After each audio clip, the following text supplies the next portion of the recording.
ধর্ষণ করে, তারা খুন করে, তাদের দল আছে, তাদের আবার নেতাও আছে, তারা আবার তাদেরকে সরকারে দেয়। তাদের দলের নাম জামাত, তাদের দলের নাম এনসিপি, তাদের দলের নাম হচ্ছে বিএনপি, আবার তাদের নেতার নাম হচ্ছে হান্নান মাসুদ। আমরা গতকালকে দেখতে পাচ্ছি, গত পরশু দিনের একটি ঘটনা মিডিয়াতে গতকালকে এসেছে। হান্নান মাসুদের দুই বন্ধু একটি মেয়েকে ধর্ষণ করেছে। আমরা হান্নান মাসুদের গলা ছিঁড়ে চিল্লানো আর দেখতে পাই না।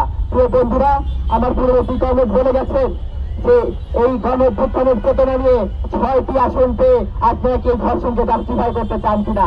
প্রিয় বন্ধুরা, তার আগে একটি কথা বলতে চাই, এদের পূর্বপুরুষ 71-এ আমাদের এই দেশে 2 লক্ষ মা বোনদেরকে ধর্ষণ করেছে। আর তাদের বাচ্চা কাচ্চারা এনসিপি আর রাজাকার এই বাংলাদেশে এসে গত 1.5 বছরে যে পরিমাণ মব করা শুরু করেছে, এখন তারা ধর্ষণ করছে, সেই ধর্ষণের জাস্টিফাই দেওয়ার চেষ্টা করছে। প্রিয় বন্ধুরা, আমরা দেখতে পাচ্ছি গত কিছুদিন আগে আপনারা দেখেছেন মধ্যপ্রাচ্যে একটি যুদ্ধ চলতেছে। ইরানের উপরে মার্কিন যুক্তরাষ্ট্র কিভাবে হামলা করেছে এবং ইরানের প্রেসিডেন্টকে নিহত হতে হয়েছে।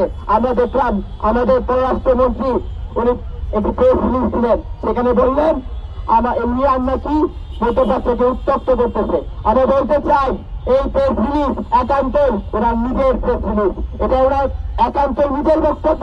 এটা বাংলাদেশের 16 কোটি মানুষের বক্তব্য না, এটা বাংলাদেশের ছাত্র সমাজের বক্তব্য না, এটা বাংলাদেশের খেটে খাওয়া মানুষের বক্তব্য না।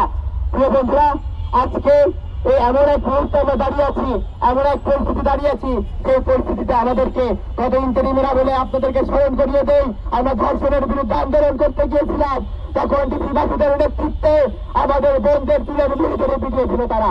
এই রাজু ভাস্কর্যের এইখানে দাঁড়িয়ে গত কিছুদিন আগে ফেরি সময় আমার বোনদেরকে নিপীড়ন করা হয়েছে। সেই নিপীড়ন যারা করেছে তারা আবার বহু দলের, তারা একসময় করতে ছাত্রলীগ, তারপরে তারা করেছে ছাত্রদল, তারপরে মাঝখানে তারা এনসিপিও করেছে, এখন তারা ছাত্র দল করে। এই শেল্টার, এই ধর্ষকের শেল্টার যারা দেয়, সেই দলের ভেদ কাঁপিয়ে ফেলবে ইনশাল্লাহ। আমরা আপনাদেরকে বলতে চাই, যারা জাস্টিফাই করবে ক্ষমতায় যে ধর্ষককে, তাদের চেয়ার, ওই চেয়ারের 4টি পায়ে ভেঙে ফেলবে বাংলাদেশ ছাত্র ইউনিয়নের পক্ষ থেকে। সবাইকে ধন্যবাদ জানিয়ে